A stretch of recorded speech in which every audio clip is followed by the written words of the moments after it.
Muy buenos días a todos. Bienvenidos. ¿Dónde estamos? A la clase número 12 del Código Civil y Comercial. Bueno, hoy tenemos al doctor Héctor Osvaldo Chomer. El doctor es profesor titular regular de Derecho Comercial de la Facultad de Derecho de la Universidad de Buenos Aires, profesor titular de Derecho Comercial de la Universidad de Museo Social Argentino y la Universidad de Ciencias Sociales y Empresariales. Disertante en varias universidades extranjeras, autor de varios libros y de más de un centenar de artículos publicados en revistas y distintos medios de difusión pública. Vicedirector de Departamento Económico y Empresarial de la Facultad de Derecho de la UBA. Investigador de la UBA y juez nacional en lo comercial. Bueno, les pido por favor recuerden, como siempre repito y siempre les vuelvo a repetir, apaguen por favor los celulares o pongan en modo silencioso. Por favor, respetemos al disertante y todas las preguntas, si da el tiempo, vamos a permitir que se formule al final de la charla. Gracias, doctor. Tiene la palabra. Buenos días, ¿cómo les va? A la mañana siempre es complicado levantarse, despertarse, pero ya estamos acá, estamos reunidos. Yo temo que alguno de ustedes ya haya escuchado esta charla. Con lo cual, si ya la escucharon, están libres de irse o de dormirse, como ustedes quieran. Si quieren dormirse de nuevo, se pueden dormir de nuevo. Porque me hacen repetir. A mí lo que me sorprende es que yo repito la misma charla y la gente sigue viniendo. No sé si es que yo la acabo... Hay una anécdota que cuenta Facundo Manes que sobre el cerebro, sobre la inteligencia y el cerebro humano, que un profesor japonés vino a la Argentina y él tuvo que ventilarlo, como digo yo, que cuando viene alguien del exterior, nosotros, los profesores, salimos a pasearlos para después tener retribución, consecuente retribución en el exterior. Bueno, él lo paseó y lo llevó a su casa a cenar. Y es difícil, porque uno tiene que hablar en un idioma extranjero y además con gente que está acostumbrada a otras ideas y otras costumbres. Bueno, empezó a contar anécdotas y contó la anécdota de siempre, cómo había conocido a su señora, esposa. Y él iba contando la anécdota y la mujer lo miraba con cara horrorizada y él no entendía. Cuando el japonés se fue, la esposa le dice, ¿qué contaste? Digo, ¿cómo nos conocimos? Y dice, pero no, eso es totalmente falso. Y él estaba convencido que había contado la manera en que él había conocido a su mujer, pero convencido. Entonces, lo que él sostiene es, lo conté tantas veces y lo adorné tantas veces, mejorándolo, poniéndole florcitas, algo gracioso, algo más, que lo desfiguré. Pero yo estaba convencido que eso que contaba era la verdad. Pero no era la verdad, era una cosa totalmente distinta de la anécdota real que había sucedido. Bueno, esto es lo mismo. Yo les voy a contar la misma conferencia que en abril o en julio, no me acuerdo cuando vine al colegio, y que está grabada en la base de datos del colegio, pero con algún adorno más y alguna cosita más interesante, por lo menos alguna conclusión diferente. Pero repito, si se quieren dormir, se pueden dormir tranquilos o se pueden ir. La primera advertencia, que no está acá, pero que la voy a hacer, es cuando hablamos del Código, iba a decir de comercio, cuando hablamos del Código Civil y Comercial de la Nación, lo primero que surge, la primera pregunta, la primera sorpresa, si se quiere, es ¿qué hay de comercial en el Código? Yo me acuerdo que en El Salvador, cuando yo estudiaba, había un profesor, cuyo nombre no voy a dar porque todavía vive y ejerce, que decía que era la muerte del derecho comercial. Estamos hablando del año 80, no estamos hablando del año 80, 81. La muerte del derecho comercial. Él sostenía que el derecho comercial iba desapareciendo, que las figuras cada vez eran más patrimoniales y menos comerciales, y que el derecho comercial estaba destinado a desaparecer. Bueno, o a morir. La verdad, vivió bastante, porque del 80 hasta hoy, hasta agosto por lo menos, vivió bastante. Y en agosto no murió el derecho comercial. Todo lo contrario. Yo estuve ahora en el Congreso de Bahía Blanca de las Jornadas Civiles, de derecho civil, y la verdad, fuimos solamente 2 profesores de derecho comercial, Víctor y yo, para hablar de derecho comercial en la jornada de derecho civil. Y lo que les decíamos es, las próximas jornadas, en 2 años, en La Plata, ya no serán de derecho civil, tendrán que ser de derecho civil y comercial. Porque la verdad es que en el Código Civil y Comercial hay mucho derecho civil, por supuesto. Familia, sucesiones, un montón de cosas de derecho civil. Pero hay muchísimo de derecho comercial, muchísimo de derecho comercial. Y muchísimo derecho comercial, de acuerdo a la jurisprudencia, alguna cosa que ha cambiado, yo creo que bastante ajustado a lo que estaba consensuado en doctrina y jurisprudencia en general, pero también muchas novedades. Novedades que habrá que ir construyendo, mejorando o moldeando la jurisprudencia y la doctrina, porque hay cosas como la que vamos a ver hoy que no está totalmente afiatada, totalmente consensuada. Pero hay mucho derecho comercial, con lo cual el derecho comercial no murió ni va a morir. No murió porque no esté más el acto de comercio. Esa cosa rara que teníamos, que el acto de comercio era acto de comercio porque el código decía que era acto de comercio. Bueno, no murió porque desapareció el artículo 8. No murió porque no existe más el comerciante, porque en lugar del comerciante está el empresario. Y en definitiva es más o menos lo mismo. No murió porque hay un cambio en la Inspección General de Justicia o en el Registro Público de Comercio. No, porque decir que el derecho comercial murió es lo mismo que decir que el derecho del consumidor murió. O es lo mismo que decir que ya no tenemos el sistema de consumo o capitalista en el que vivimos y vivimos en otro sistema. Yo me acuerdo en los años 90, cuando cayó el muro de Berlín, la sorpresa de los comunistas, en definitiva, cuando ingresaron al nuevo sistema, porque claro, ellos no tenían derecho comercial, ellos tenían derecho administrativo, porque el único que vendía y compraba era el Estado. Eso sí es otra cosa. Pero en el sistema que tenemos nosotros, en el que vivimos, el derecho comercial va a existir siempre. Y la otra cara de la moneda del derecho comercial, les guste o no les guste, lo podemos discutir si ustedes quieren, pero la otra cara de la moneda del derecho comercial es el derecho del consumidor. Les diría que ni siquiera la otra cara, es todo lo mismo. Distintas perspectivas. Uno regula el derecho comercial y del otro lado se regula la protección del consumo, del consumidor. ¿Qué es lo que hacía el Código de Comercio? ¿O ustedes qué creen que hacía el Código de Comercio de Acevedo, de Vélez y Acevedo, en el artículo 218 con el favor de Vitoris? Lo que pasa es que no existía el consumo. El consumidor, como lo conocemos hoy, no existía. Pero el favor de Vitoris del 218 era eso, favorecer a la parte más débil, se protegía a la parte más débil.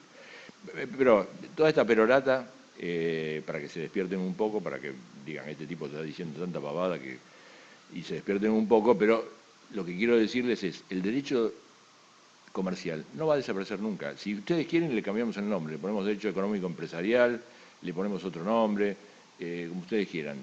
Pero el derecho comercial no va a desaparecer. La prueba está en el Código de Comercio. En el Código de Comercio ustedes tenían transporte, dependientes, tenían infinidad de cosas que fueron desmembrándose.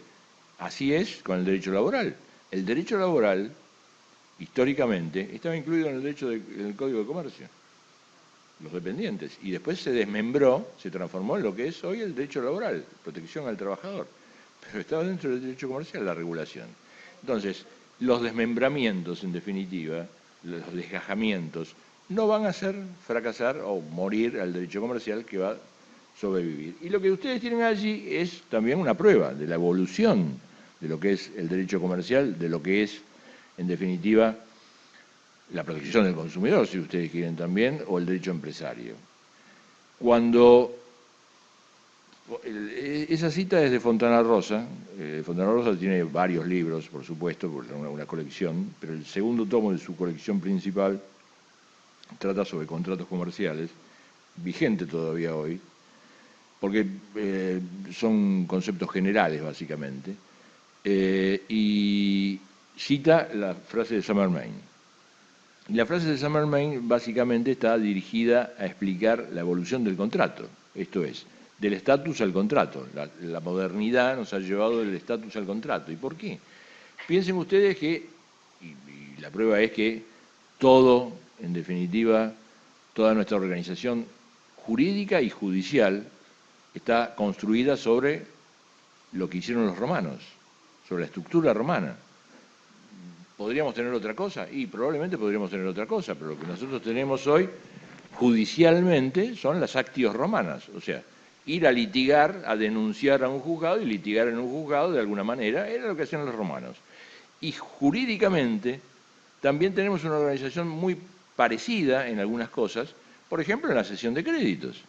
La cesión de créditos, creo yo, es el contrato que más parecido era a lo que tenían los romanos. Los romanos tenían una cesión de créditos que es casi idéntica a lo que estamos haciendo nosotros aún hoy.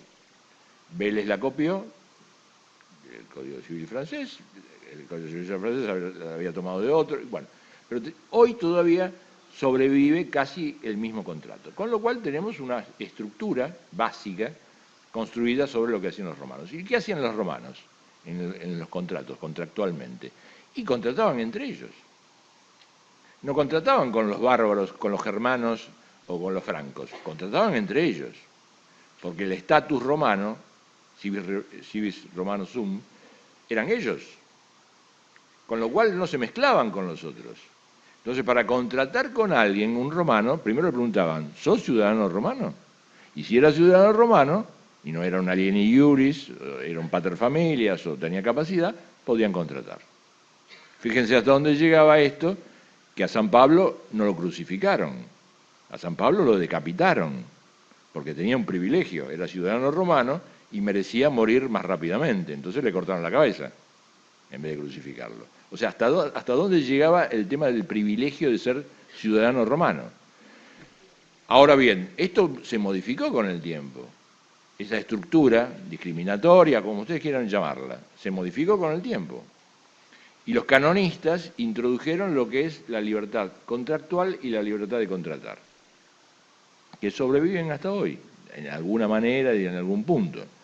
Por supuesto con sus limitaciones, porque a toda esa libertad de contratar, libertad contractual, se oponen la obligación de contratar los servicios públicos. Si ustedes van a contratar el servicio iba a decir Entel, estoy tan antiguo que, sí, bueno, con quien sea, con Telefónica. Con Telefónica no le puede decir que no. Si van a contratar con Edesur, tampoco le puede decir que no, le podrá decir, bueno, mire, cortaron un cable y dentro de 6 meses tiene luz, pero no puede negarla. Y también se oponen a la libertad de contratar y la libertad contractual las cláusulas predispuestas, o abusivas, más que abusivas o leoninas, predispuestas, o contratos de adhesión, donde no hay una libertad para negociar. O sea, con todas estas libertades, con todas estas limitaciones, esas libertades subsisten aún hoy. Esto es, yo puedo contratar con quien quiero, ya no tengo la limitación del ciudadano o del estatus romano, puedo contratar con quien quiero, elijo al sujeto libremente, y además le puedo dar la configuración interna al contrato y externa. Esto es, yo puedo pedir un contrato de locación, o consensuar un contrato de locación, o un contrato de compraventa, lo que se me ocurra. Y además las cláusulas las pongo yo, salvo las cláusulas predispuestas, que hay muchos contratos que son así. Entonces, esto fue un gran avance, la libertad contractual y la libertad de contratar, porque mejoró la situación del mundo, si se quiere. Ahora, esto terminó allí, más allá de que subsisten hoy estas libertades. Esto terminó allí y no terminó allí, porque lamentablemente o por suerte aparecieron los contratos conexos. Esto es, en algún momento, básicamente en la industrialización europea, surge la dificultad de que el fabricante producía más de lo que podía vender. El fabricante producía 5 máquinas de coser, como una gran cantidad, extraordinaria cantidad, 5 máquinas de coser que valían una fortuna cada una. Y las podía colocar en el mercado una o dos, con lo cual la producción se le acumulaba, el saldo, el stock se le acumulaba y no podía vender, con lo cual entraba en cesación de pagos, porque no vendía lo que producía. y no había capacidad económica del incipiente consumidor de esa época para adquirir los bienes. Con lo cual, lo que sucedió es que aparece la tercera figura, que es el financiador. El financiador que, como digo yo, lo que hace o lo que nos permite a los consumidores escasos o con poca capacidad económica, lo que nos permite es alcanzar el anhelo del consumidor. Porque sin ese financiador, yo no me puedo comprar el auto que quiero, el aire acondicionado de 6.000 frigorías o hacer un viaje importante. Como conseguimos este sujeto, este tercer sujeto, lo que nos permite es alcanzar el anhelo que no hubiéramos alcanzado por nuestra escasa capacidad económica. Pero esto, que se repite, fíjense ustedes, no es algo poco común, no es algo insólito o descabellado. Yo les diría que más allá de lo que ustedes están viendo en pantalla, de los mutuos hipotecarios, de los contratos con pagarés o títulos de crédito garantizados con cheques, o de las prendas, ustedes casi todos los días, supongo yo, creo yo, casi todos los días realizan transacciones con tarjeta de crédito. Con lo cual, es el típico contrato conexo, donde confluyen, ahora lo vamos a ver, donde confluyen varios contratos que están encaminados a lograr una finalidad común. Entonces, no es algo disparatado, poco común, insólito. Es algo que todos los días hacemos. Estos contratos conectados nos facilitan la vida. También nos pueden complicar la vida. Y las complicaciones, que después vamos a ver, se han intentado solucionar con distintas, las leyes escribaner francesas, algunas directivas comunitarias, siempre con control de la instrumentación. Fíjense ustedes, en la Argentina también ha pasado eso. En la Argentina lo que se ha hecho son los pagarés hipotecarios, lo que se hizo y subsiste la numeración. La causa, apartar la causa de los pagarés hipotecarios numerándolos, fue una manera de proteger al deudor hipotecario, al deudor del mutuo, porque no se desprendían los pagarés del mutuo y no se podía cobrar el mutuo y los títulos. La 24240, modificada por la 26361 en el tema del 36, en los contratos financieros, contratos que se regulan allí. No solamente se regula el contenido de los contratos, sino se regula incluso el tema de la competencia para demandar en relación a esos contratos. Y el tema de la 25065, que es la ley de tarjeta de crédito, que como yo les decía es casi paradigmático, porque les diría que casi todas las transacciones hoy se realizan a través de la tarjeta de crédito, débito, o por transferencia electrónica, pero en general por tarjeta de crédito. El tema de la instrumentación en general puede, o este sistema de contratos conexos, puede facilitarnos la vida, pero también puede complicarnos la vida con un tema que es el sobreendeudamiento del consumidor, que no voy a entrar en ese tema ahora, lo único que les digo es, hay varios proyectos que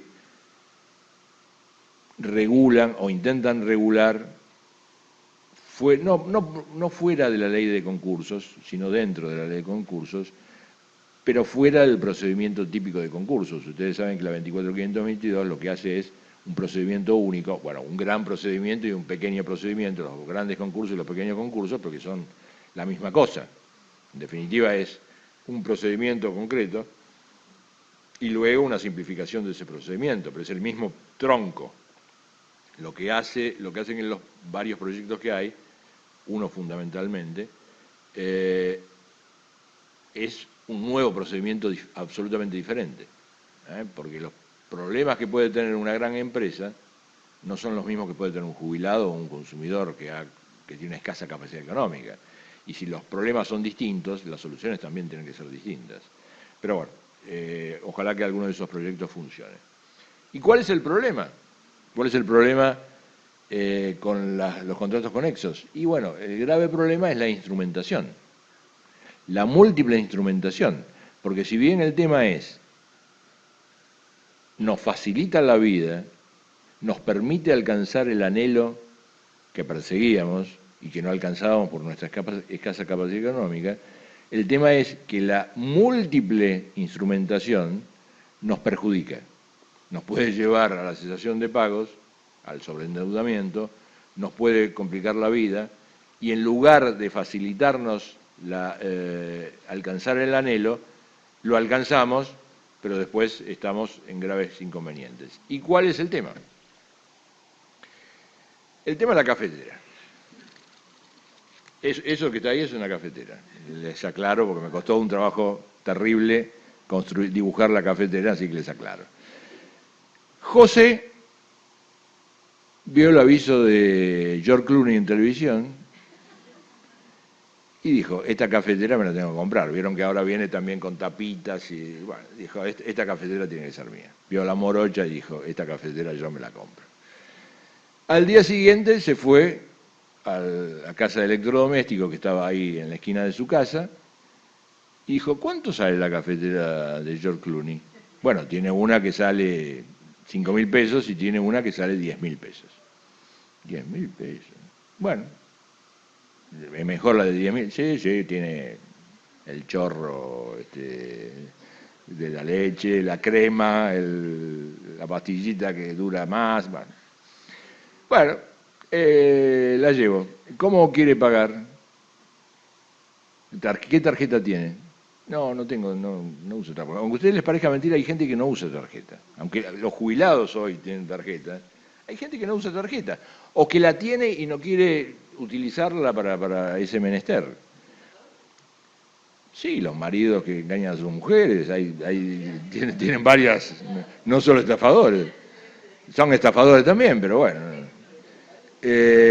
Con lo cual le dice, mire, ¿hay otra forma de poder comprar el producto? Sí, le ofrezco la financiera, ¿usted paga en efectivo? Sí, bueno, pero 10.000 pesos en efectivo yo no puedo pagar porque imagínense que una transferencia de fondos, algo, pero no hay una atención, no, atención no, pero le puedo financiar la compra.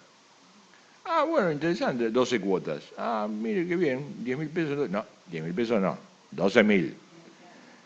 Bueno, 12.000 son 1.000 pesos por cuota. Bueno, está bien, me la llevo. ¿Y cómo? Ah, la financiera Pichulito, que está a cada vuelta, que por supuesto Pichulito es la misma casa de electrodomésticos, que están conectadas, controlante y controlada, en todo caso, por ser más técnico jurídico, el tema. Y bueno, firman todo. ¿Y qué es lo que firman?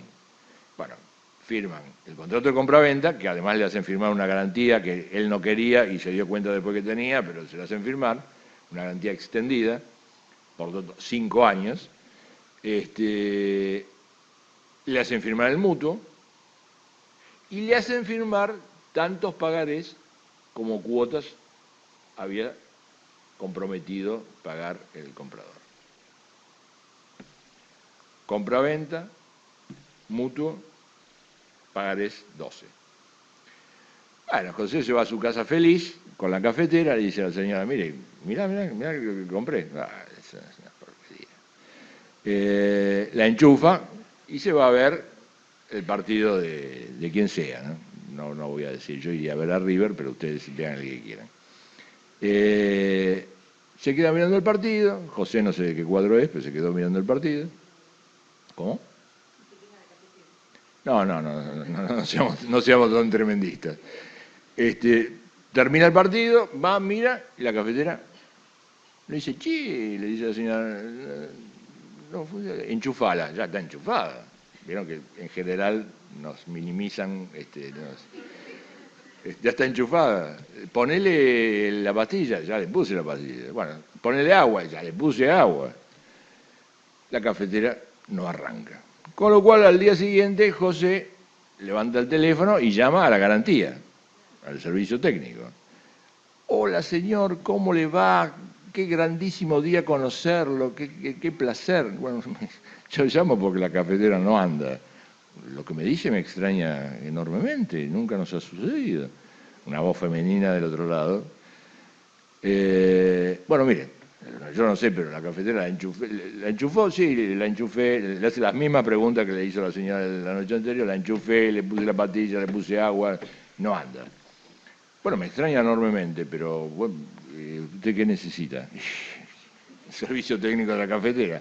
Ah, mire, bueno, tráigala a Monte Grande. Ah, mire, yo vivo en Caballito, no puedo llevarla a Monte Grande. Ah, bueno, plum, le cuelgan. Bueno, a José, ¿qué le queda? Ir a defensa del consumidor o devolver la cafetera.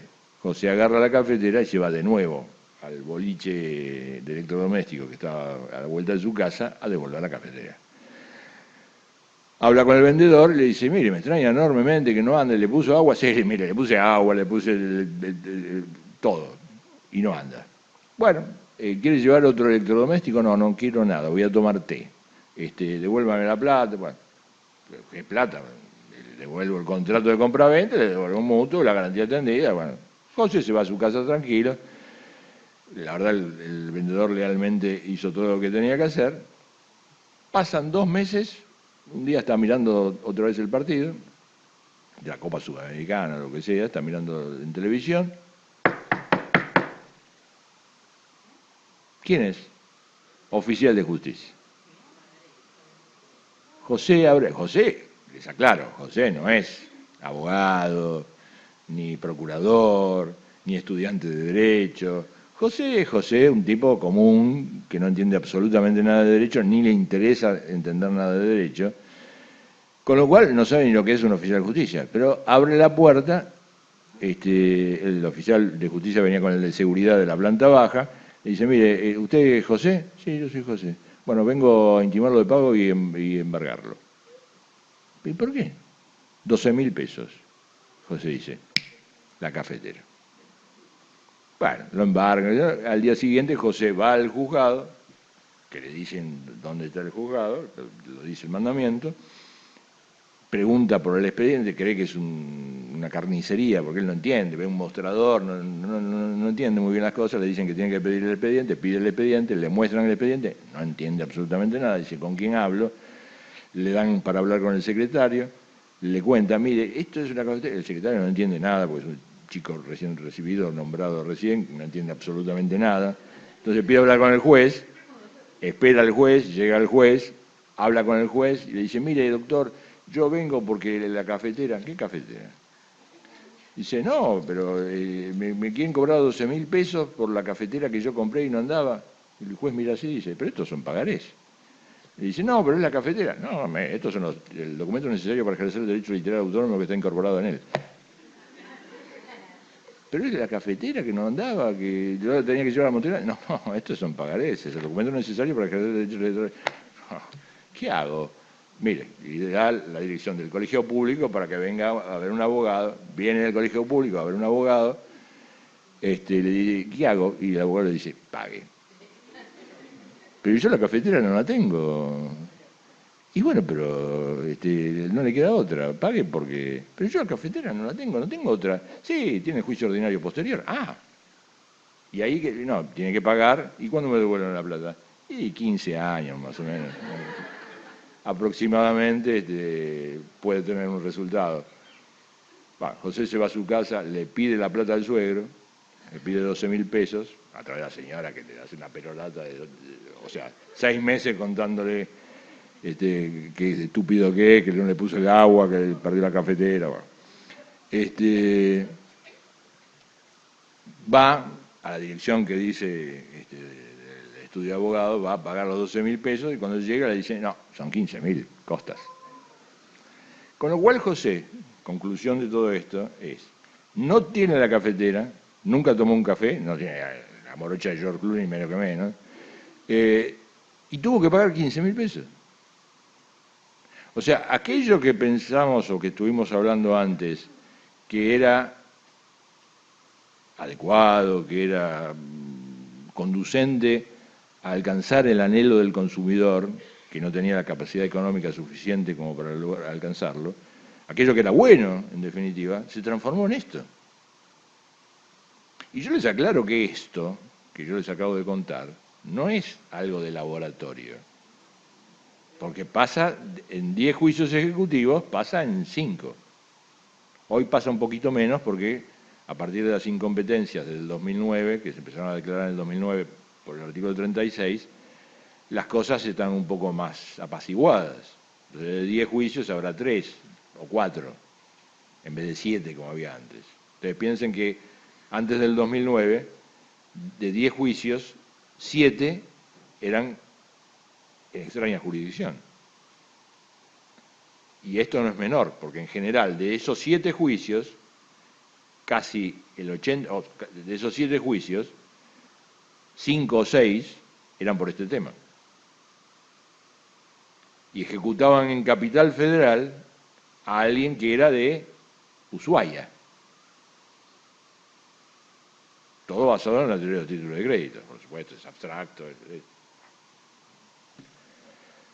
Ahora, ¿qué puede ejecutar Garbarino o Frávega que no sea un contrato de crédito? ¿Qué otra cosa puede hacer? ¿Una relación de consumo? O sea, hace otras cosas, más que una relación de consumo. ¿Qué puede estar cobrando a través de un título de crédito? Pero bueno, ese es otro tema. Lo que digo es, aquello que era favorable, aquello que nos ayudaba a alcanzar nuestros anhelos, nuestras esperanzas, termina siendo esto. ¿Y qué había, o qué hay, que había y que hay hoy en relación a este tema? Bueno,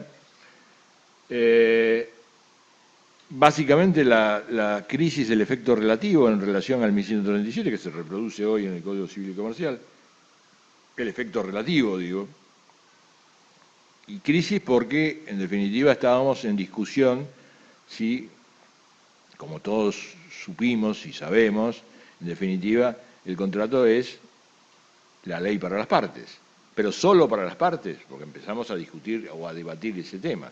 Y lo empezamos a debatir, entre otras cosas, a partir de la visión del artículo 8, que hoy tiene también un reflejo en lo que es el Código Civil y Comercial, pero básicamente sigue siendo la redacción del artículo 8, en cuanto a el efecto claramente relativo que plantea, bueno,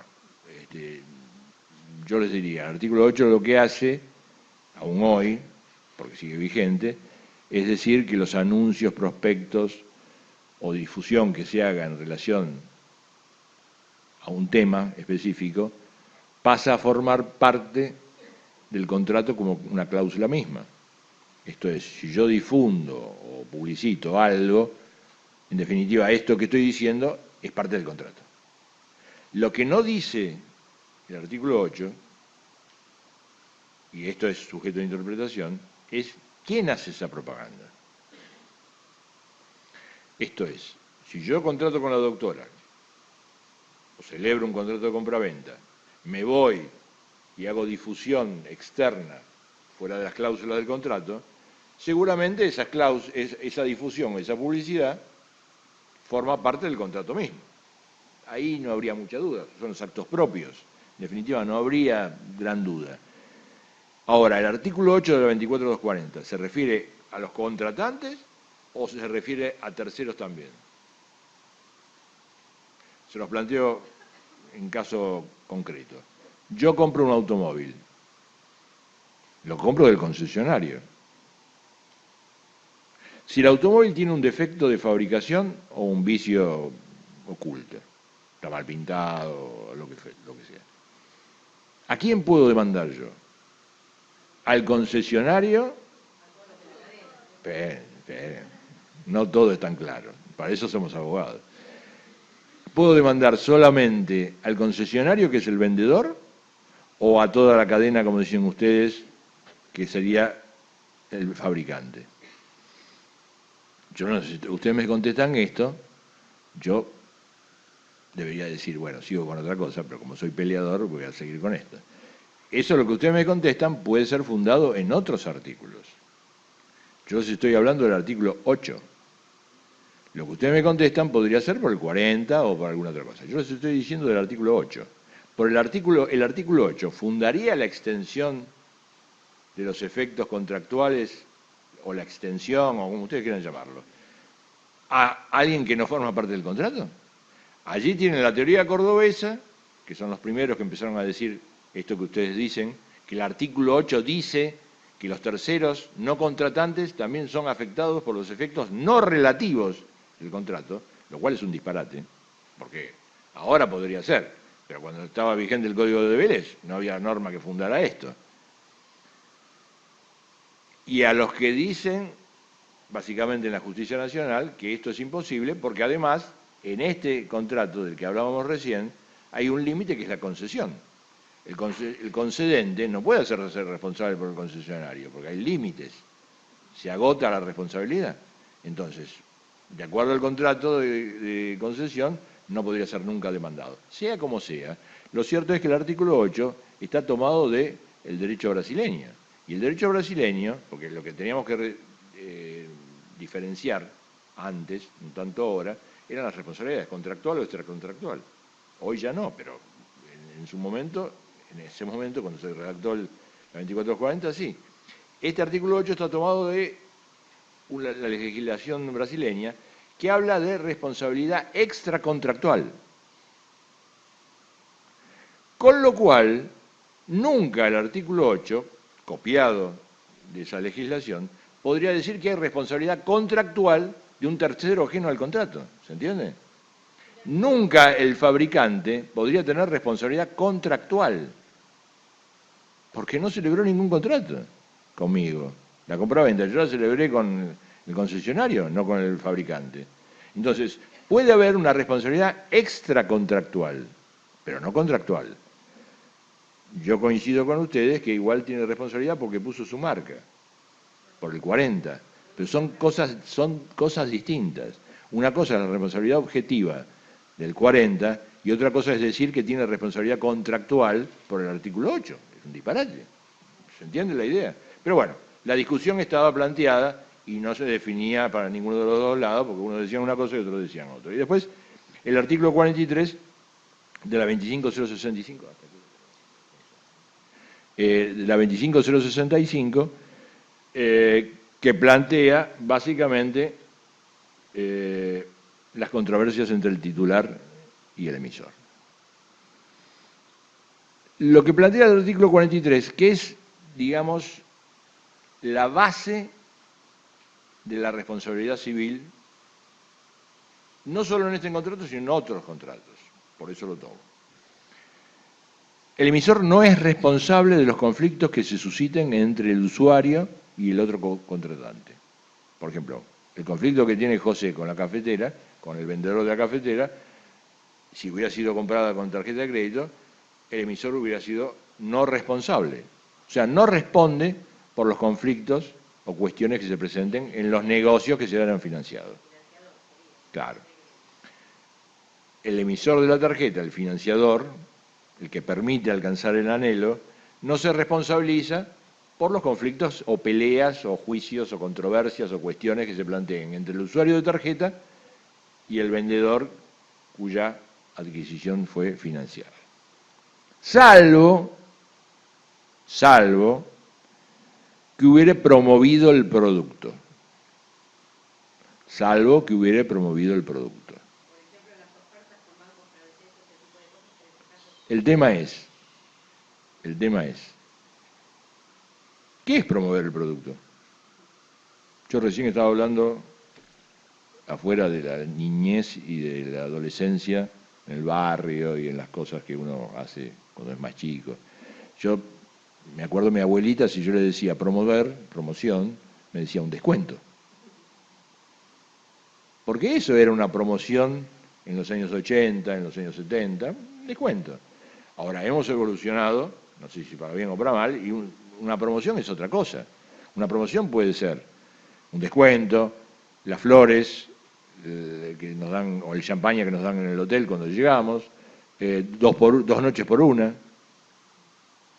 cena para 3 personas o para 2 personas gratis. O sea, hay un montón de cosas que pueden ser promociones. Yo no digo que promoción sea eso, pero que pueden ser promociones. La ley habla si lo hubiera promocionado como exculpador o como culpabilizador en el caso de tarjeta de crédito del emisor.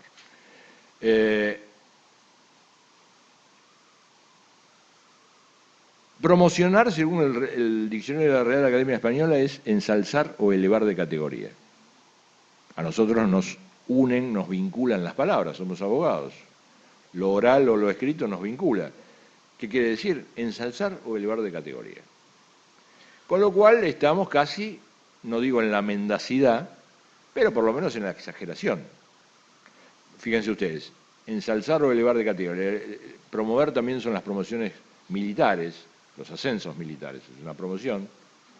Los judiciales, una promoción al cargo superior. Pero tampoco nos dice mucho. Por ejemplo, promover, ¿es un catálogo? Cuando American Express, Diners o Visa o quien sea nos manda un catálogo, ¿es una promoción? Cuando nos mandan un mail diciéndonos que tenemos tanto puntaje que compremos con... ¿Es una promoción?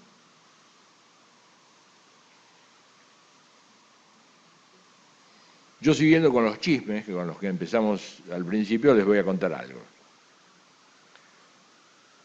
Yo creo que, y lo cuento en mi libro de tarjeta de crédito, yo creo que el legislador, ignoro si el legislador de los años 70 tenía en consideración esto, pero lo que hizo la ley 25065 de principios de los 2000 fue reproducir un texto de aquella época, de los años 75, 76. No sé si el legislador del 70 y pico, el diputado Melón, había tomado esto de lo que yo voy a contar, pero pareciera que por ahí viene la cosa. En los años 60, en los Estados Unidos de Norteamérica, existía una compañía que se llamaba Cuga Muga Incorporated. Cuga Muga fabricaba una crema, un ungüento o algo parecido para el acné juvenil, que era promocionado por un cantante famoso de la época, cantante y actor, Pat Boone, el Luis Miguel de la época, digamos, para hacerlo para la gente joven. Cuga Muga promocionaba a Pat Boone a Cuga Muga, las presentaciones de Pat Boone estaban patrocinadas por Cuga Muga. Bueno, pasaron los años y la verdad, bueno, por supuesto que en esos años millones de jovencitas norteamericanas, ustedes saben que es un país con mucha población, millones de jovencitas norteamericanas compraron el producto, que pasados los años se descubrió que no servía absolutamente para nada. Una asociación de consumidores demanda a Cuga Muga y a Pat Boone, a los dos. Cuga Muga es condenada por el tribunal, la Corte Estadual, no llegó a la Corte Suprema de Justicia, pero la Corte Estadual condenó a Cuga Muga por defecto de fabricación, por la responsabilidad del producto elaborado, y condenó a Pat Boone por haber suscitado la confianza del consumidor. Producto elaborado, se condenó al fabricante por sus defectos en la fabricación y se condenó a Pat Boone por haber suscitado la confianza del consumidor. Porque Pat Boone decía, miren, el granito se va. Y el granito no se iba.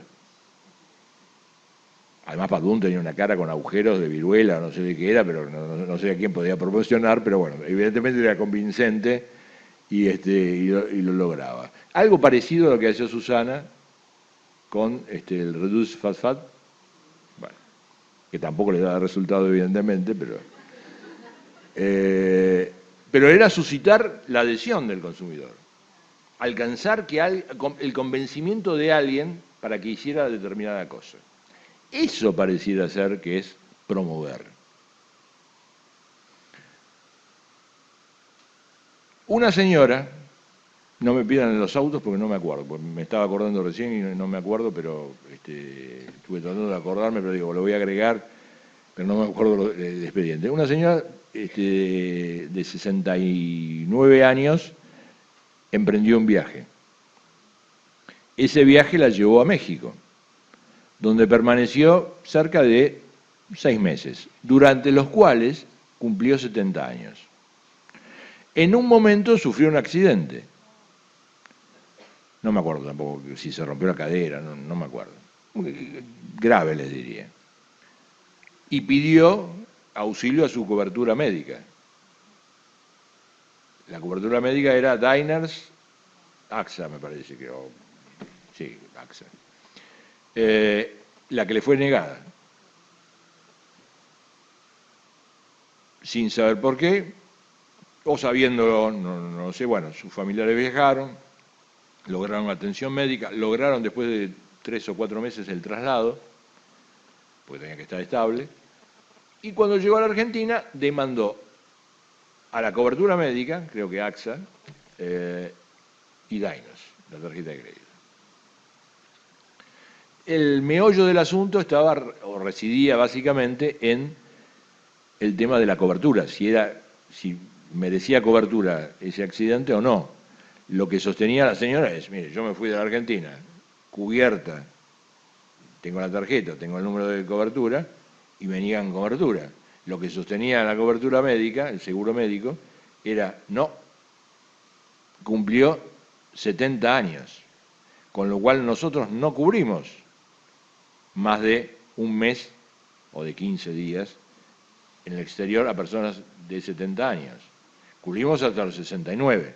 A partir de los 70, solamente cubrimos 15 días. La pregunta era, ¿y a quién se lo dijeron eso? Porque ustedes saben que cuando hay un contrato vigente, o lo resolvemos y hacemos otro, pero no podemos transformarlo en lo que queramos unilateralmente. Esto es para Diners, AXA, Scioli, Macri, Massa y quien sea. Es así en la República Argentina y en el mundo. Tenemos que respetar los contratos. Bueno, AXA decía lo contrario. AXA lo que decía concretamente es, esto dice el reglamento y yo lo apliqué. 70 años, lo cumplió en el exterior, estuvo más de 15 días en el exterior, yo no puedo dar cobertura médica. Bueno, disparate, importante, porque les repito, no había contrato, o sea, el contrato anterior no decía hasta los 70 años yo le cubro, no decía que se terminaba a los 70 años, no tenía limitación, con lo cual tiene que respetar ese contrato y si quiere hacer otro lo puede hacer, pero usted tiene que respetar el contrato que había firmado. Con lo cual se le dio cobertura médica, pero lo importante es esto.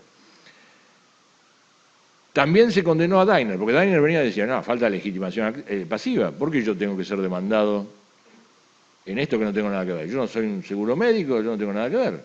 Y Diners fue condenado, por ahora en sentencia no firme, pero veremos qué pasa, por haber suscitado la confianza del consumidor y por ser casi ineludiblemente contratable el servicio por su intermedio. O sea, cuando ustedes tienen una tarjeta, ¿qué contratan? ¿El seguro médico del banco X? No, contratan el seguro médico de esa tarjeta. AXA, American Express, Universal Assistance, bueno, contratan el seguro médico que les ofrece, porque les ofrecen descuentos, mejoras. Entonces, allí hay ciertamente una promoción que es claramente de lo que estamos hablando. Y el otro tema, se los comento, ya que estamos en los chismes jurisprudenciales, el otro tema es importante para ver, Jaragionis, es importante para ver hasta dónde es necesario citar o convocar un articulado o un cuerpo jurídico. Porque ustedes habrán visto que los colegas en general se aferran a la ley del consumidor, o a la que sea, y solo existe eso, básicamente la ley del consumidor. Y existe mucho más que eso. Hoy, bueno, un Código Civil y Comercial, pero antes el Código de Vélez, que era riquísimo. Y este fallo fue dictado antes de la vigencia de 24.240, por supuesto antes de la vigencia de 25.065, que no existía en ese momento, la numeración misma lo dice, con lo cual no se podía utilizar la ley de consumidor, pero se utilizaron otras normas del Código Civil. Les cuento brevemente de qué se trata, porque venimos medio atrasados. Jaragionis era un señor mayor, espero que sea un señor mayor. El fallo es, como ustedes ven, del 98, que había decidido viajar a Mar del Plata con su nieto. hizo los preparativos y cuando estaba haciendo los preparativos se encuentra que le falta la tarjeta de crédito Visa Bank Boston.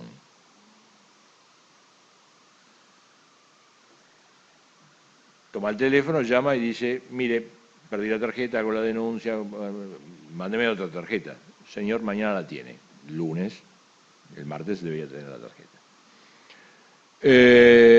Martes no recibe la tarjeta, entonces levanta el teléfono y dice, mire que no recibí la tarjeta, el miércoles, ¿no? Mire que no recibí la tarjeta y yo me voy el viernes. Hoy es miércoles. Mañana tiene su tarjeta Bank Boston Visa. Bueno, efectivamente el jueves recibe la tarjeta, la nueva tarjeta, toma al nieto y al perro, se va en el auto a Mar del Plata. Llega a Mar del Plata, de noche, recuerda que no tiene víveres, nada para comer, se va a un supermercado. Agarra el changuito, al nene, al perro lo deja en el auto, hace todo el recorrido comprando fideos, arroz, tomate, papas fritas. Llega a la caja, descarga todo, el nene en el changuito, la cajera lo factura, le da la tarjeta a la cajera. Jaragioni se pasó el fin de semana preso. ¿Qué había pasado? Jaragioni tenía el número. Primero, ¿ustedes recuerdan visualmente sus tarjetas? En general las tarjetas tienen 4 campos de números, o 3, en general 4. Uno de esos números, el final, generalmente, responde a seguridad, a la cantidad de tarjetas que se han emitido para ese sujeto. ¿Sí? Jaragioni tenía una tarjeta, la 1, que perdió, se la robaron, no importa. Pidió la número 2. La número 2 se emitió, pero él nunca la recibió. ¿Por qué? Porque en el trayecto del correo a su casa, la saca de correo de la camioneta fue robada. O sea, tarjeta robada. Como nunca recibió la 2, pidió que se emitiera la 3. La 3 se emitió con el número 2. O sea que la 3 no era la 3, sino que era la 2. Se emitieron 3 tarjetas, pero 2 con el número 2. Cuando llegó a Mar del Plata, ¿qué pasó? La tarjeta número 2 figuraba en el boletín robados o perdidas, porque se había perdido, la habían robado. La 1 y la 2 la habían robado, perdido o lo que fuera. Con lo cual él tenía la tercera tarjeta mal numerada, y eso fue lo que hizo que se considerase que el Bank Boston había dado un mal servicio. ¿En base a qué? Porque la ley de consumidor no existía, la 24240 no existía, en base a la ocasión y mandato. O sea, en base al articulado o a la regulación de la locación de servicios y el mandato, fueron condenadas por el mal servicio Bank Boston y por el mandato Visa. Entonces, muchas veces nosotros acudimos férreamente, cerrilmente, o como quieran llamarlo, a un articulado que nos gusta, que conocemos, al cual nos aferramos, pero no es el único, y tal vez no sea el mejor. Tal vez necesitemos abrir un poco el abanico y ver otras cosas, básicamente en el Código Civil y Comercial nuevo. Y en el Código Civil y Comercial nuevo, bueno, esto se los comento. Como yo les decía, ¿vieron? Uno va adornando y a veces mira y dice, ¿y esto qué tiene que ver? Pero bueno, se los comento. Recuerden que el Código Nuevo, hay 2 cosas, y hacemos un break en el chisme jurisprudencial. Hay 2 cosas. La ley 25065, en el artículo 53, establece un bill de indemnidad al deudor por tarjeta de crédito, que va en contra de 25326. Porque lo que dice el artículo 53 es que los emisores de tarjeta no pueden informar a las bases de datos los deudores por saldos de tarjeta de crédito. Entonces, según esta ley, según este artículo de la ley 25065, tenemos 2 tipos de deudores. Los deudores de tarjeta de crédito que no pueden ser informados, y los deudores en general, que pueden ser informados. O sea, una discriminación intolerable, insólita. Porque además hay un fallo de la Corte Suprema de Justicia de la Nación, Organización Veraz, que dice que esto es así. Porque la ley especial es la ley de tarjeta de crédito y regula el tema sacándolo de la ley general, que es la 25326. Yo le diría, el Procurador General de la Nación en ese momento lo que dijo es todo lo contrario. Lo que dijo es, la ley especial no es la ley de tarjeta de crédito, la ley especial es la 25326, que en definitiva regula los informes bancarios, la información crediticia. Esa es la ley especial, la de tarjeta de crédito. Y además la ley posterior deroga la anterior. La 25326 deroga la 25065. Pero aparte de eso, aparte de esta intolerable discriminación que subsiste, sea por la ley o sea por el fallo de la Corte,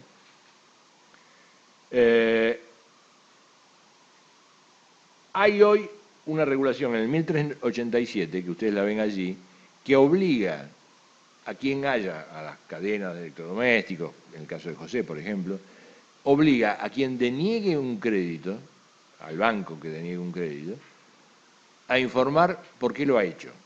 O mejor dicho, me corrijo, a informar si lo ha hecho en base a estos informes crediticios. O sea, si el banco X me niega un crédito de algún tipo a mí en base a una información de Veraz o de Creditia o de lo que sea, me tiene que decir, mire que usted está en la base de datos tal como deudor incobrable. Lo cual va a dar pie no solo a la mejor información del deudor, sino a múltiples conflictos judiciales. Y llegamos, y esto era solamente informativo, no voy a ahondar en esto porque si no nos vamos para cualquier lado y quiero dejar un break para preguntas, si las tienen, por supuesto. ¿Y qué hace en relación a José el nuevo Código Civil y Comercial de la Nación? Bueno, nos trae una novedad fantástica, les diría, que son los artículos 1073 a 1075, y que regula los contratos conexos, que no tenían regulación,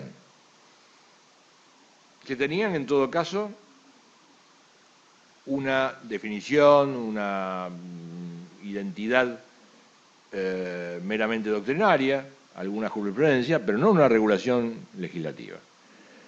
Y el artículo 1073, que es el central, lo que dice fundamentalmente que tiene que haber, para que haya conexos, 2 o más contratos vinculados por una finalidad económica común, y que uno de esos contratos tiene que ser determinante del otro, como en cascada, les diría.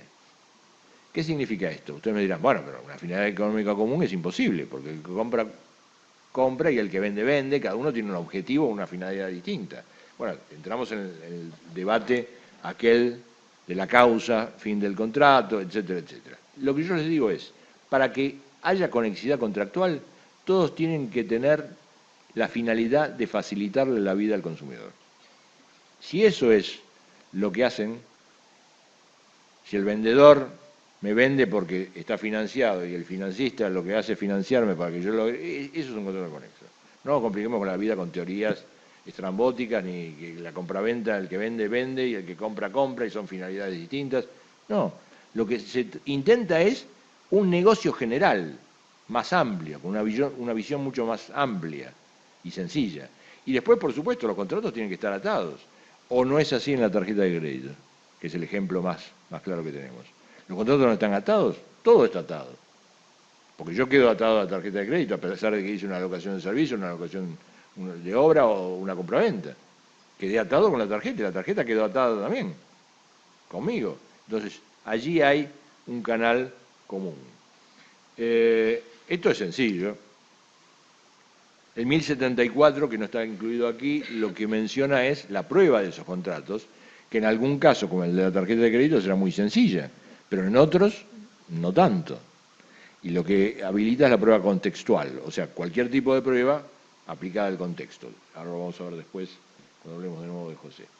Lo que es revolucionario es esto del 1075. Probada la conexidad, lo cual puede ser difícil, pero probada la conexidad, se habilitan las excepciones de incumplimiento total o parcial o defectuoso aún frente a inejecución o frustración. ¿Qué quiere decir esto? Quiere decir que yo, como consumidor, podré defenderme, más allá de que el contrato esté solapado, disimulado o desdibujado. Yo voy a poder oponerme al fabricante, por ejemplo. El fabricante que venga, no en el ejemplo del automóvil que tenía vicios, pero supongamos que un fabricante, el financiador, tomemos el financiador, viene a reclamarme el cobro. Yo digo, no, mire, dejemos el tema de los títulos de crédito para después. Supongamos que José lo pagó en efectivo. Fue, devolvió la cafetera, le devuelven la plata, o rompen el mutuo, y el mutuo queda flotando ahí. Y el financiador viene y dice, no, a mí págueme el mutuo. José, perfectamente, lo que antes no podía por los efectos relativos del contrato y por 1000 cosas más, le puede oponer a ese financiador que le quiere cobrar la frustración del contrato. No la inejecución, por acá inejecución no hubo. Se ejecutó, pero se frustró. Perfectamente José le puede decir, mire, yo no le pago porque la cafetera no la tengo. En idioma castellano y más sencillo es eso. Yo la cafetera no la tengo, no la voy a pagar. No, pero el contrato de mutuo está firmado y usted se comprometió. Sí, yo me comprometí, pero el contrato no se frustró. Yo no se lo voy a pagar. Y perfectamente se podrá defender. El problema reside en este artículo que está citado allí.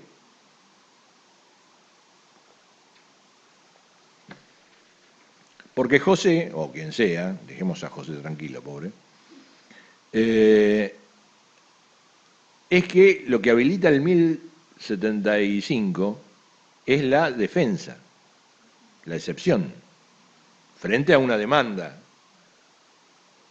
frente a un ataque, como dirían los alemanes, frente a un ataque, yo me defiendo. Ahora, lo que no habilita es la acción directa. Si José o quien fuera el consumidor quiere demandar al fabricante, no tiene acción directa. Porque el 736 lo que dice es, la acción directa no se presume. Y lo que habilita el 1035 y 1075 es la excepción o defensa, no la acción directa. Lo cual es un problema, porque tenemos una herramienta fantástica que desdibuja los efectos relativos del contrato, porque eso es lo que hace el 1073, al hablar de contratos conexos, desdibuja los efectos relativos del contrato y los expande, los proyecta.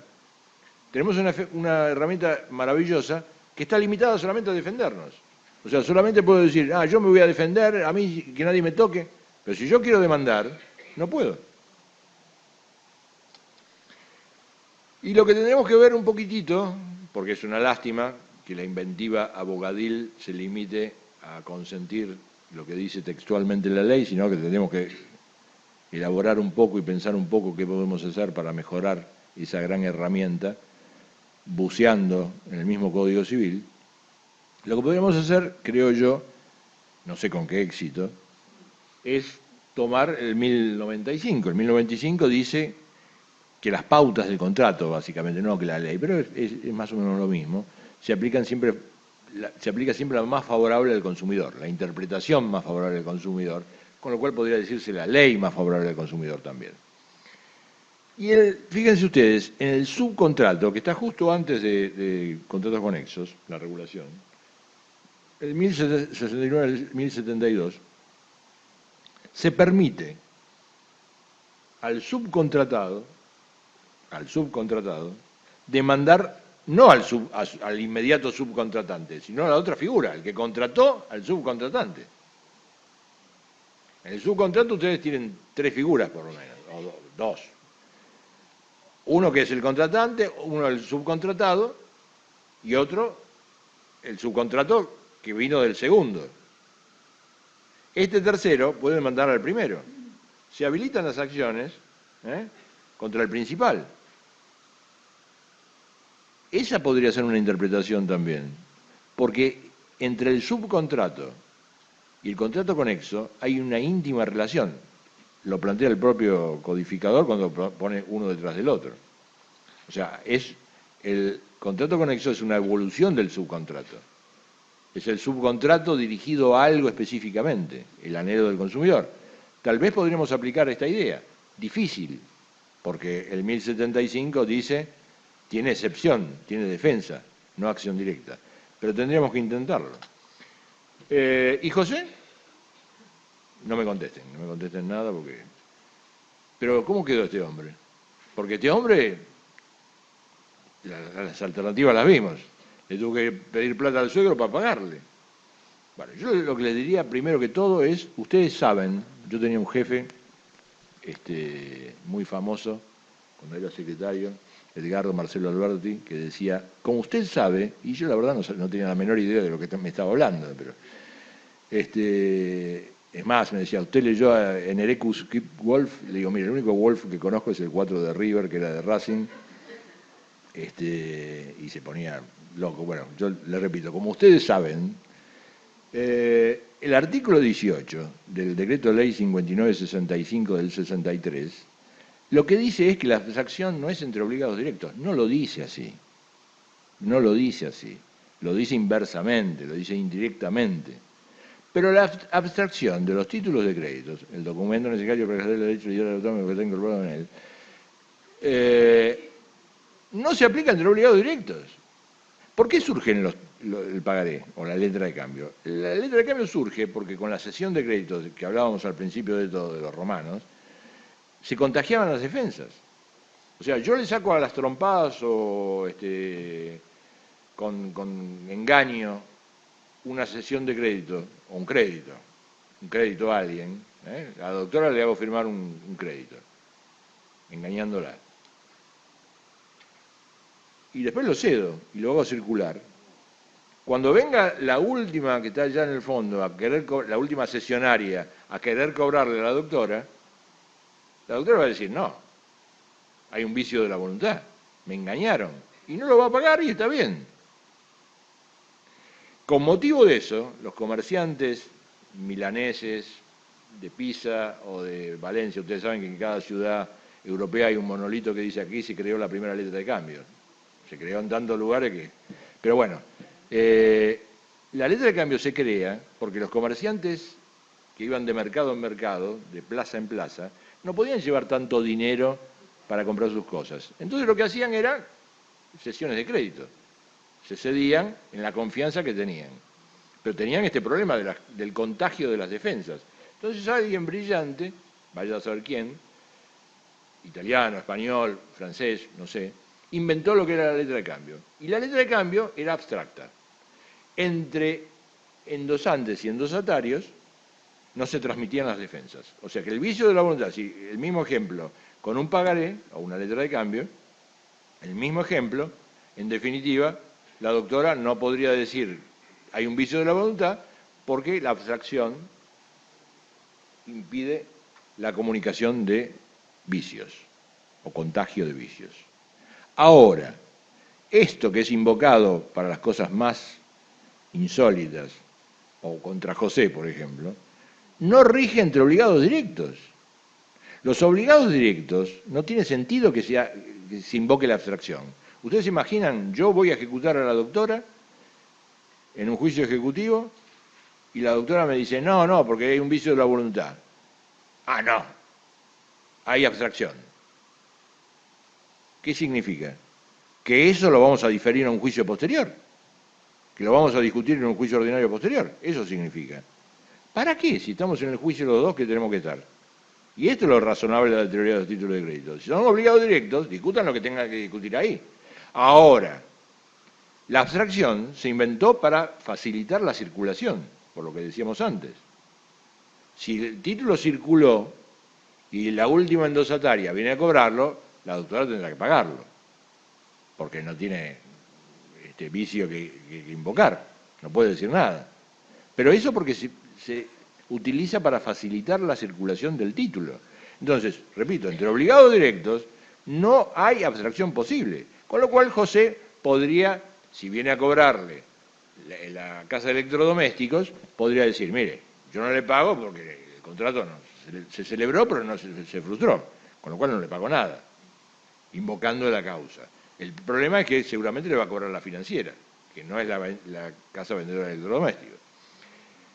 Y además, el problema será seguramente que ya ese título no habrá quedado en manos de la casa de electrodomésticos o de la financiera, sino que habrá circulado, habrá sido endosado, con lo cual estamos fritos.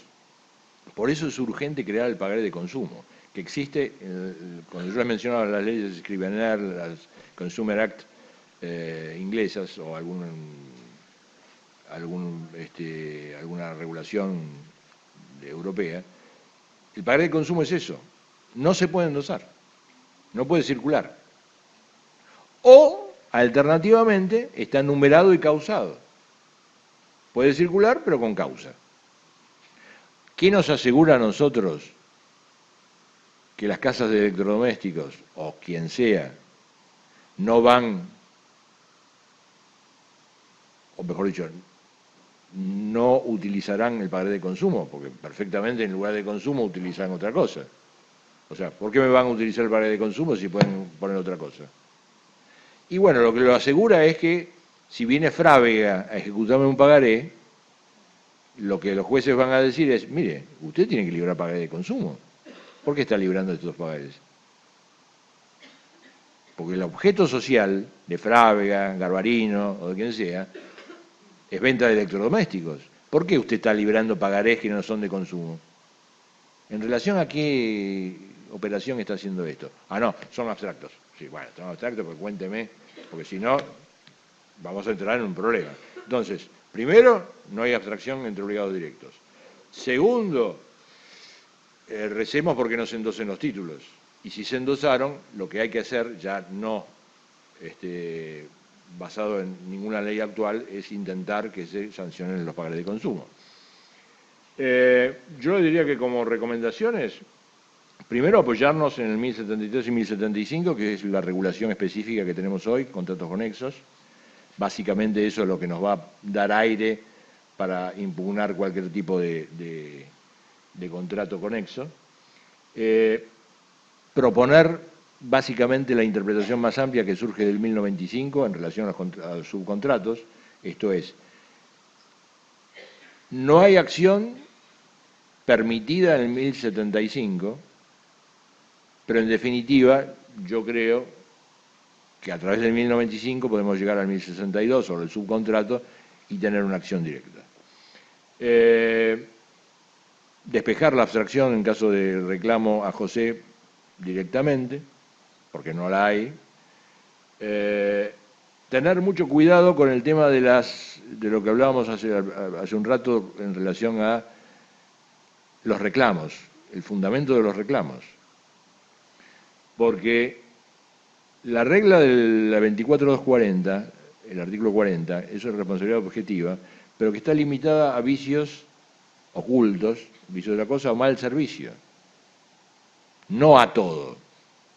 Con lo cual es mucho más amplio el artículo 43 de la 25065, en la medida que se haya utilizado ese servicio de tarjeta de crédito para adquisición, compra o el negocio que sea, es mucho más amplio que el 40 de la 24240, que puede subsidiariamente ayudarnos a fundar el reclamo, pero que es mucho más limitado porque se refiere solamente a vicios redditorios o mal servicio. Y por supuesto, en la medida que sea posible, optar por la más amplia regulación del artículo 43, que me parece que nos da mejor protección en el caso de que sea una operación con tarjeta de crédito. Si no lo es, el 40 seguramente nos va a dar una oportunidad. Si todo esto falla, las recomendaciones que yo les puedo dar,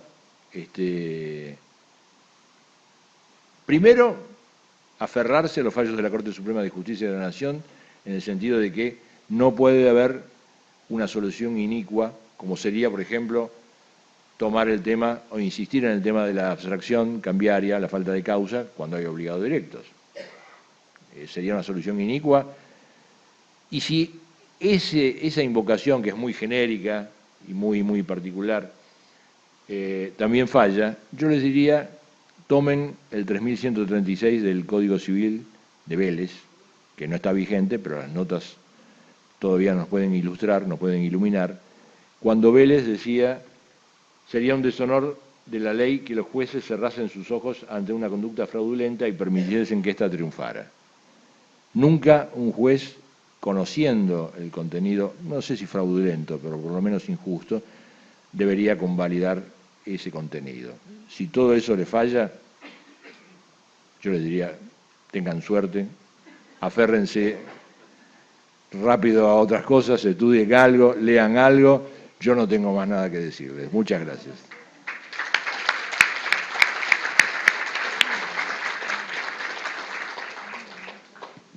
Bueno, le quiero recordar a todos los asistentes que estamos en streaming, por lo que si quieren formular una pregunta, necesito pasar el micrófono para hacerlo. Si alguien quiere, me levanta la mano y vamos pasando el micrófono, no sé, en algún orden. Y si no, bueno, muy buenos días, fue clarísima la exposición, no hay ninguna duda. Así que bueno, felicito al doctor. Usted tiene una pregunta, bueno.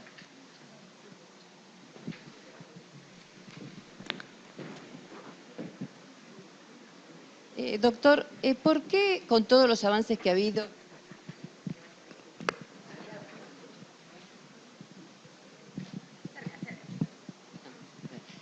¿Por qué con todos los avances que ha habido en materia de derechos del consumidor y del usuario no está contemplada en este artículo 736 la acción directa? No, el 736 regula la acción directa. Bueno, no está... Lo que dice es, tienen que ser específicamente establecidas en la parte pertinente, y en la parte pertinente, el 1075 dice defensa o excepción, lo que descarta la acción directa. Ahora, ¿y por qué ha sido eso? Porque eso no es casual. Si hubiera notas, yo podría decir, habría que hablar con Lorenzetti para que lo explique, pero no tengo la respuesta, no la tengo. Claro, porque las injusticias que tiene la ley del consumidor... Digamos, para ser justos, es un avance tan magnífico y una herramienta tan fuerte que minimizarlo por la crítica de que solo es una excepción me parece injusto. Yo les doy el relato de lo que me parece que es. Me parece que podría estar mejor si fuera acción directa también. Pero es tan fuerte y tan magnífica la defensa que nos han dado que, bueno, hay que aplaudirla. Después veremos cómo salimos para otro lado, pero aplaudamos primero y después discutamos. No, por ¿Falta? Saber, sí, falta, seguramente. Por saber si hay un lobby, ¿no? O hubo. Porque la ley de en materia de derecho del consumidor, el libro de Stiglitz, dice de algunos déficits que tenía la legislación que eran lobbies. Yo voy a contestar una cosa que los hombres van a entender, las mujeres no sé. Cuando River no salía campeón por 18 años, le echábamos la culpa a todo el mundo. Y la verdad, el mundo no tenía la culpa, la tenía River. En esto es lo mismo. No le echemos la culpa a todo el mundo, hay un lobby por esto, por aquello. Salió así y creo que los redactores, en definitiva, lo han hecho de la mejor manera posible. Lo que tenemos que hacer es estudiar un poco más, promover mejoras y, en todo caso, jurisprudencialmente modificarlo. Está bien. No, el articulado está fantástico. ¿Le falta un poquito? Y sí. ¿Podría estar mejor? Y sí. Pero está muy bien. No, la idea del lobby está en el libro de Stiglitz, no la inventé yo, ¿eh? Bueno, pero ¿de quién? ¿De Lito? ¿De Rubén? ¿O de...? Lo conozco a los dos de La Plata. Me parece que fue el padre del hijo que hicieron el libro. Bueno, siempre hay lobby, pero digo, me parece que lo que tenemos que concentrarnos es que es muy buena. Estaba contra... Eso me lo comentó en una conferencia que dimos juntos y yo no lo entendí, pero... Perdón, doctor. Es muy buena la defensa que tenemos como para desprestigiarla diciendo que le falta algo. ¿Le falta algo? Y bueno, breguemos para incluirlo, pero está muy bien, la verdad está muy bien. Sí. Perdón, doctor, ¿boleto de compraventa no lo va a dar? Porque acá tenemos que hoy daba boleto de compraventa también. No. Contrato de locación. Yo no. Entonces está mal... Yo no. Locación, leasing, fideicomiso, todo eso, ¿no? Y ya lo sabían en el colegio, pero yo no. A mí déjenme con lo que... Vamos a organizar después con coordinación a ver qué pasa con esos temas. Vamos a ver. Seguramente alguien los puede llegar a ver, pero... Sí. Yo creo que hay algún expositor que lo ha dicho, pero no me recuerdo quién fue. No, me refiero al curso anterior. Cualquier cosa, pero eso no. Bueno, ¿alguna pregunta más? Si no, liberamos al doctor, ¿les parece? Bueno, fuerte aplauso. Gracias a todos. Muchas gracias.